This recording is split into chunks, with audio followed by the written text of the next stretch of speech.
কোরআনে কারীম আল্লাহ রাব্বুল আলামিন বলেন, ইয়া আইয়ুহাল্লাযীনা আমানু ইন্নামাল খামরু ওয়াল মাইসিরু ওয়াল আনসাবু ওয়াল আযলামু রিজসুম মিন আমালিশ শাইতান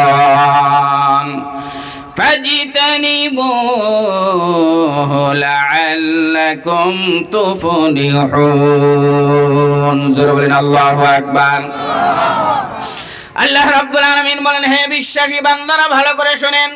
আল্লাহ পাক বলেন, হে ইমানদার বান্দারা, হে বিশ্বাসী বান্দারা, মদ, জুয়া, প্রতিমা, লটারি, তীর খেলা আছে না নাই সমাজে? আল্লাহ পাক বলেন এই সমস্ত সব কিছুই হলো শয়তানের অপবিত্র কাজ। আল্লাহ পাক বলেন এগুলা তোমরা বর্জন করতে হবে, এগুলা ছেড়ে দিতে হবে, যাতে করে তোমরা সাফল্যমণ্ডিত হতে পারো। এই জন্য যুবক ভাইরা, আমি তো মনে করি এই পিয়াজ বাড়িতে কোনো মদ পানকারী যুবক নাই, কিন্তু যদি আসো তোমার হাতে ধরে বলি, তোমার পায়ে ধরে বলি, তুমি এখনো তওবা করো।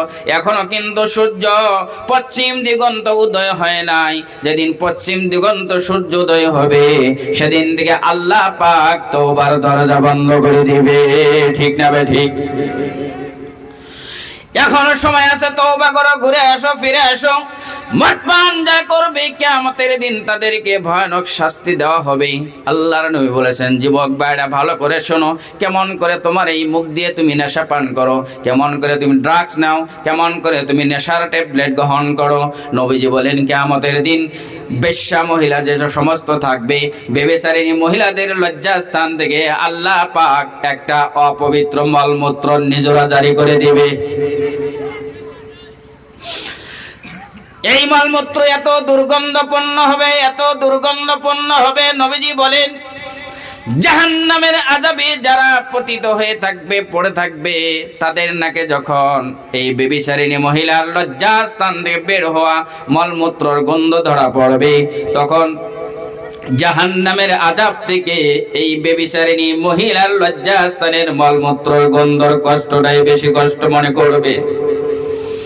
মুসলমান ভাইরা, জাহান্নামের আযাব বড়টা কি হবে ব্যাখ্যা দিয়ে কোনো শেষ করা যাবে না। আজ জাহান্নামের একেবারেই হালকা আযাবটা কি হবে বিশ্বনবী নিজেই ব্যাখ্যা দিয়েছেন। বিশ্বনবীর আপন চাচা খাজা আবু তালিব ঈমান আনে নাই, কিন্তু বিশ্বনবী এত মহব্বত করেছেন, নবীর মহব্বতে একটানা 3 বছর পর্যন্ত নবীর সঙ্গে জেল খেটেছে।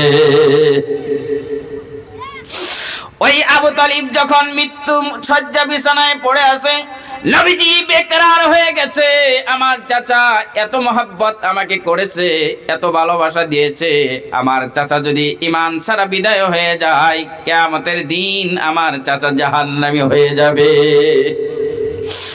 নবীজি চলে গেছে চাচাজির কাছে, ডাক দিয়া বলে, কুলিয়া আম্মি লা ইলাহা ইল্লাল্লাহ আশহাদু বিহা ইনদাল্লাহ। ও আমার চাচা গো, তুমি একবার কলিমার ঘোষণা দাও, কিয়ামতের দিন তোমাকে জান্নাতে নেওয়ার জন্য যদি কোনো সাক্ষীর প্রয়োজন হয়, আমি স্বয়ং নবী চাচা তোমার জন্য সাক্ষী হয়ে যাব। মুসলমান ভাইরা, বিশ্বনবী মুহাম্মদুর রাসূলুল্লাহ সাল্লাল্লাহু আলাইহি ওয়াসাল্লাম যদি কারো জন্য সাক্ষী হয়ে যায়, তাহলে কি তার কোনো চিন্তা আছে? তার কোনো চিন্তা নাই, কিন্তু তার কপালে ঈমান ছিল না। ঈমান ছাড়া অবস্থায় দুনিয়ার থেকে বিদায় হয়ে গেল। একটা কবর খনন করা হলো, আবু তালিবের ডেড বডি কবরের ভিতরে ফেলিয়ে দেওয়া হলো, চাপ মাটি দিয়ে দেওয়া হলো। এবার নবীজি মনে মনে চিন্তা করে, আহারে আমার চাচার জন্য আমি আল্লাহ পাকের দরবারে ক্ষমা প্রার্থনা করব। ঈমান যদি না থাকে, আল্লাহর প্রতি বিশ্বাস যদি না থাকে, নবীর চাচা হলেও কিন্তু আপনার কাজে আসবে না। শুধুমাত্র নিয়াত করেছে, এখনো কিন্তু ক্ষমা প্রার্থনা করে নাই। আল্লাহ পাক কোরআনে কারীমের আয়াত নাজিল করে দিয়েছে। আল্লাহ রাব্বুল আলামিন বলেন, ما كان للنبي والذين آمنوا أن يستغفروا للمشركين ولو كانوا أولي قربى الله أكبر আল্লাহ রাব্বুল আলামিন বলেন নবীর জন্য ইমানদারের জন্য এটা জায়েজ নয় নবী হয়ে ইমানদার হয়ে মুশরিকের জন্য আমি আল্লাহর কাছে ক্ষমা প্রার্থনা করবে যদিও সে আত্মীয় হোক না কেন। এখান থেকে চিন্তা করা দরকার মুসলমান ভাইরা, নবীজির আপন চাচা ঈমান ছাড়া দুনিয়ার থেকে বিদায় হয়ে গেছে, নবীজি ক্ষমা প্রার্থনার জন্য নিয়াত করেছেন, আল্লাহ পাক নিষেধ করে দিয়েছেন। আপনার আমি কোন ক্ষেতের মূলা, ঠিক না বে ঠিক? কথা বলেন। হ্যাঁ ও মুসলমান ভাইরা, কেউ আল্লাহর নবীকে জিজ্ঞেস করেছিল, ইয়া রাসূলুল্লাহ, আপনার চাচা আবু তালিব আপনাকে এত মহব্বত দিয়েছে, এত ভালোবাসা দিয়েছে, তার তো কোনো উপকারে আসলো না, তার তো কোনো লাভ হলো না। নবীজি বলেছেন, আমার চাচা জাহান্নামে যাবে, কিন্তু আমার চাচাকে জাহান্নামে সব থেকে হালকা আযাব দেওয়া হবে।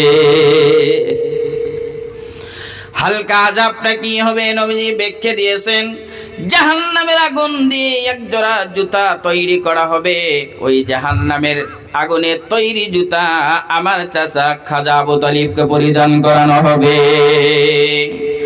জাহান্নামের আগুনে তৈরি জুতা যখন আমার চাচা আবু তালিব পরিধান করবে, ওই জুতার তাপে আমার চাচার মাথার মস্তক গুলা মগজ গুলা গলে গলে নাক দিয়ে কান দিয়ে ভাতের ফেরের মতো পড়তে থাকবে। ও যুবক ভাইরা, একবার চিন্তা করে দেখো, মাথা লাগাও, একবারে হালকা যাবে তাপে যদি মাথার মস্তক গলে নাক দিয়ে কান দিয়ে ভাতের ফেনের মতো পড়ে, তাহলে বড় আযাবটা কি হবে? নবীজি বলেন, যারা জাহান্নামের বড় আযাবে পড়ে থাকবে, ওই ব্যভিচারিণী মহিলার লজ্জাস্থান থেকে বের হওয়া অপবিত্র দুর্গন্ধপূর্ণ মলমূত্রের গন্ধ যখন জাহান্নামীদের নাকে ধরা পড়বে, জাহান্নামীরা ওই গন্ধর চোটে জাহান্নামীর আযাবের কথাই বলে যাবে। নবীজি বলেন, যারা এই দুনিয়াতে নেশা পান করবে, কিয়ামতের দিন আল্লাহ পাক ওই বেশ্যা মহিলার লজ্জাস্থান থেকে নির্গত হওয়া দুর্গন্ধপূর্ণ মলমূত্র ওই নেশা পানকারীকে পান করানো হবে। যার গন্ধর চোটে জাহান্নামের আযাবের কথা ভুলে যায়, ওই গন্ধপূর্ণ দুর্গন্ধপূর্ণ ওই মলমূত্র যাদেরকে পান করানো হবে, এবার চিন্তা করে দেখেন তাদের অবস্থা কি ভয়ানক হয়ে যাবে। এই জন্য যুবক ভাইয়েরা, ভুলক্রমে যদি তুমি মদ পান করেছো, তোমার হাতে ধরে বলি, তোমার পায়ে ধরে বলি, এখনো সময় আছে, এখনো ফিরে আসো। আহারে, একজন মদ পান করে, লম্বা ঘটনা সংক্ষেপে বলছি, হযরত ওমরের সম্মুখে ধরা পড়ে গেছে। লোকটা এবার চিন্তা করে, বাঁচার তো কোনো উপায় নাই, আমিরুল মুমিনিন ওমর ইবনুল খাত্তাব ডাক দিয়ে বলেন, কে তোমার হাতে কি? তিনি মিথ্যা কথা বলছেন, আমার হাতে হলো দুধের বোতল, গাখিরের বোতল, কিন্তু আসলে ওই বোতলের ভিতরে দুধ না মদ। ভাই মুহতারাম, দোস্ত বুজুর্গ, মিথ্যা কথা বলে আর আল্লাহর কাছে ক্ষমা প্রার্থনা করে, আল্লাহ আজ তো ধরা পড়ে গেলাম, আর তো বাঁচার কোনো রাস্তা নাই, দয়া করে তুমি ওমরের হাত থেকে আমাকে বাঁচায়া দাও। হযরত ওমরের হাতে যখন বোতল নিলেন, আল্লাহ পাক আপন কুদরতে ওই যে বান্দা আল্লাহকে ভয় করে তওবা করেছে, আল্লাহ পাক ওই বান্দার প্রতি রাজি হয়ে গেছে, ওই বান্দার প্রতি খুশি হয়ে গেছে। আল্লাহ পাক আপন কুদরতে ওই বান্দার বোতলের মদগুলোকে দুধে পরিণত করে দিয়েছে। ও যুবক ভাইরা, তওবা করো, ফিরে আসো। একজন যুবকের কথা আমার মনে পড়ে গেছে, তওবাকারী বান্দাকে আল্লাহ পাক কত ভালোবাসে। আল্লামা ইয়াফি রাহমাতুল্লাহি আলাইহি বিরাট বড় একজন পণ্ডিত ছিল, তার একখানা কিতাব আছে, এই কিতাবের নাম হলো আত-তারগীব ওয়াত-তারহীব। তার ভিতরে একজন দুষ্ট যুবকের, দুশ্চরিত্র যুবকের ঘটনা লেখা হয়েছে। ওই যুবক যত গুনাহের কাজ আছে, সমস্ত কাজগুলা তার জীবনে করে ফেলছে। হঠাৎ করে একদিনের ঘটনা এমন ঘটে গেছে, একজন সুন্দরী মহিলা, তার কয়েকজন সন্তান আছে, খাবার জন্য কয়েকদিন কিছু দিতে পারে নাই, ক্ষুধার যন্ত্রণায় সন্তানগুলো ছটফট করে। এত গরিব মহিলা একজোড়া ভালো কাপড় পর্যন্ত নাই পরিধান করে কাজের সন্ধানে বের হয়ে যাবে। পার্শ্ববর্তী বাড়ির থেকে এক জোড়া কাপড় ধার করে ওই কাপড় পরিধান করে কাজের সন্ধানে বেরিয়ে গেছে। যাইতে যাইতে ওই দুষ্ট যুবকের চোখে ধরা পড়ে গেছে। দুষ্ট যুবক দেখার পর ডাক দিয়ে বলে, মহিলা, মনে হয় অনেক দিন পর মনের আশা পুরা হয়ে গেছে। অনেক দিন হলো আমি অপেক্ষায় আছি তোমার মতো একজন মহিলার সঙ্গে মনের চাহিদা পূরণ করব। আহারে, ওই মহিলা সন্তানের পেরেশানি সহ্য করতে পারে না, কয়েকদিন খেতে দিতে পারে নাই। এই জন্য বাধ্য হয়ে মজবুর হয়ে তার সঙ্গে তার মনের আশা পূরণ করার জন্য কয়েক টাকার উপরে বন্দোবস্ত হয়ে গেছে। দুইজন মনের চাহিদা পূরণ করার জন্য যখন প্রস্তুতি নিচ্ছে, মহিলার শরীরে ভূমিকম্প যেন আসছে, কম্পন শুরু হয়ে গেছে। মহিলার শরীর থেকে টপ টপ করে ঘাম পড়ে। যুবক এবার ডাক দিয়ে বলে, মহিলা, এখন তো তোমার কান্দার সময় নয়, এখন তো তোমার ভয় পাওয়ার কোনো কারণ নাই। কেন তুমি ভয় পেয়েছো? কেন তুমি কান্দ? মহিলা ডাক দিয়ে বলে, দেখো, আমি কোনো দুশ্চরিত্রা মহিলা নই। আমার এমন এমন ঘটনা, কয়েকজন সন্তান আছে, কয়েকদিন হলো খাবারের জন্য কিছু দিতে পারি না। সন্তানের কষ্ট সহ্য করতে না পারে শরীর বিক্রি করার মতো খারাপ কাজে লিপ্ত হতে বাধ্য হয়েছি। বলে, কান্দ কেন? বলে, কান্দে এই জন্য, দুনিয়ার সবাইকে ফাঁকি দিতে পারবো, কিন্তু কিয়ামতের দিন আমি আল্লাহ পাকের দরবারে কি হিসাব দিব। যুবকের এবার মাথা খুলে গেছে, মগজ খুলে গেছে। যুবক এবার চিন্তা করে, আহারে, একজন মহিলা হয়ে যদি আল্লাহর ভয়ে তার শরীর থেকে ঘামের টপা টপ টপ করে পড়তে পারে, তার চোখ দিয়ে যদি পানি পড়তে পারে, সে যদি আল্লাহর ভয়ে কাঁদতে পারে, আমি তো একজন যুবক, আমি কেন আল্লাহর ভয়ে কাঁদতে পারবো না? যুবক এবার ফিরে গেছে, আল্লাহ এবং আল্লাহ রসুলের দিকে ফিরে আসছে। মহিলাকে ডাক দে বলে, মহিলা, যে কয় টাকার উপরে বন্দোবস্ত হয়েছিল তার থেকে বেশি টাকা তুমি নিয়ে যাও।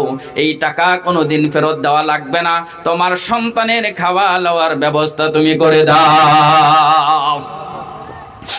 যুবক এবার কান্দে, চোখ দিয়ে পানি পড়ে আল্লাহর ভয়ে। আহারে, একজন মহিলা মানুষ আল্লাহর ভয়ে চোখ দিয়ে পানি বের করতে পারে, আমি তো যুবক। যুবক এবার কান্দে, কানতে কানতে যুবক এবার বাড়িতে চলে গেছে।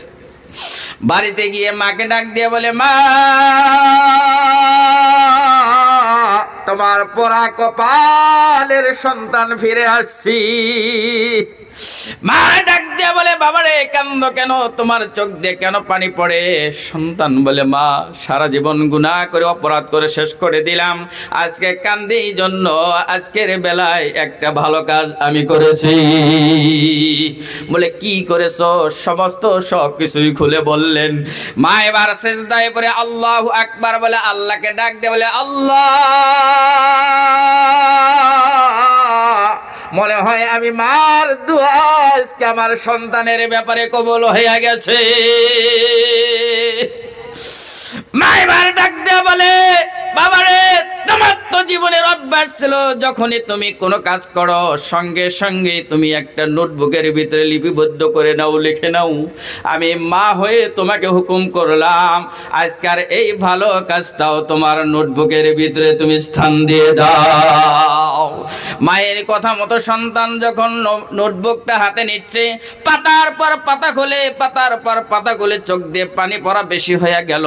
এবার সন্তানকে জিজ্ঞেস করে মা ডাক দিয়ে বলে, বাবারে, কেন তুমি এত কান্দো? তোমার কান্দা কেন বেড়ে যাচ্ছে? সন্তান ডাক দিয়ে বলে, মা, কি আর দুঃখের কথা তোমাকে বলবো। এই জীবনে এত অপরাধ করেছি, এত খারাপ কাজ করেছি, কোনোদিন তো ভালো কাজ করতে পারলাম না। আমার খারাপ কাজগুলা লিখতে লিখতে আমার নোটবুকের ভিতরে এতটুকু জায়গা বাকি নাই, এই ভালো কাজটা আমি লিখব। মা ডাক দিয়ে বলে, বাবারে, বহিতে জায়গা নাই, তোমার বহির প্রান্তে হলেও তুমি লিখে নাও। বহির এক কোনায় লেখা হলো লম্বা ঘটনা, রাত্রে এবার ঘুমাইয়া গেছে। সকাল বেলায় ঘুম থেকে যখন যুবক জাগ্রত হচ্ছে, তার অভ্যাস ছিল ঘুম থেকে উঠে সবার আগে তার নোটবুকটা চেক করে। সকাল বেলায় যখন নোটবুক হাতে নিয়েছে, হতভম্ব হয়ে গেছে, আশ্চর্য হয়ে গেছে। যুবক এবার বুঝতে পারছে না এই কি হয়ে গেল। যুবক নোটবুক খুলে আর দেখে তার গুনাহের সমস্ত কাজগুলা আল্লাহ পাক মুছে সাদা কাগজে পরিণত করে দিয়েছে। শুধুমাত্র তার ভালো কাজটাই লেখা আছে। শুধুমাত্র তাই নয়, তার উপরে কোরআনে কারীমের একটি আয়াত লেখা আছে। কোরআনের আয়াত হলো ইন্নাল হাসানাতি ইউযহিবুনাস সাইয়্যাত। এই আয়াতের অর্থ হলো নিশ্চয়, নিঃসন্দেহে ভালো কাজে মানুষের খারাপ কাজকে মুছে পরিষ্কার করে দেয়। এই জন্য মুসলমান ভাইয়েরা ও আমার যুবক ভাইয়েরা, কেউ যদি তুমি মদ পান করেছো, অন্য কোনো গুনাহের কাজে তুমি লিপ্ত হয়েছো, তোমার হাতে ধরে বলি, তোমার পায়ে ধরে বলি, তুমি ফিরে আসো, আল্লাহর কাছে তওবা করো। আল্লাহ পাক তোমার জীবনের সমস্ত গুনাহগুলো মাফ করে দিবেন। সুবহানাল্লাহ।